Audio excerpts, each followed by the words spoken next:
நம்முடைய இறை திருமால் 2 அடியில் உலகத்தை அளந்தான். நம்முடைய மூதாதை வள்ளுவ பெருமகனார் 1.25 அடியில் உலகத்தை அளந்தவன். அவன் பாடாத தத்துவங்கள் கோட்பாடுகள் இல்லை. நபிகள் நாயகம் ஸல்லல்லாஹு அலைஹி வஸல்லம் அவர்கள் தன் வாழ்க்கையை மானுட வழிகாட்டியாக நெறியாக வாழ்ந்து காட்டி போனார்கள்.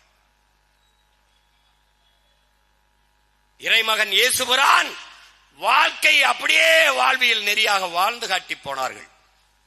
அங்கங்கே மானுட குலத்திற்கு நற்செய்திகளை விதைத்து விட்டு போனார்கள். புத்தபிரான் அதை போலவேதான் புத்தபிரானும்.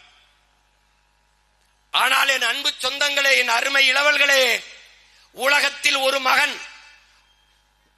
அமர்ந்து இருந்து உட்கார்ந்து சிந்தித்து மானுட குலத்தின் உயர்விற்கு மேம்பாட்டிற்கு நன்னெறியை தந்திருக்கான் என்றால் அது உலகத்திலே வள்ளுவ பெருமகனார் ஒருவன் தான்.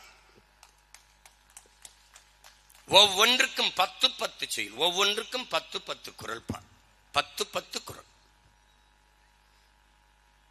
உழுதுண்டு வாழ்வாரை வாழ்வார், மற்றெல்லாம் தொழுதுண்டு பின் செல்பவர். அதோட நிறுத்தியிருக்கலாம். இல்லை, சுழன்று மேற்பின்னது உலகம், அதனால் உழந்தும் உளறி தலை. உழுவார் உலகிற்காணி அத்தாற்றாது எழுவாரை எல்லாம் பொறுத்து. இருந்தோம்பி இல்வாழ்வதெல்லாம் விருந்தோம்பி வேளாண்மை செய்தற் பொருட்டு. உழுவார் உலகிற்காணி அத்தாற்றாது எழுவாரை எல்லாம் பொறுத்து.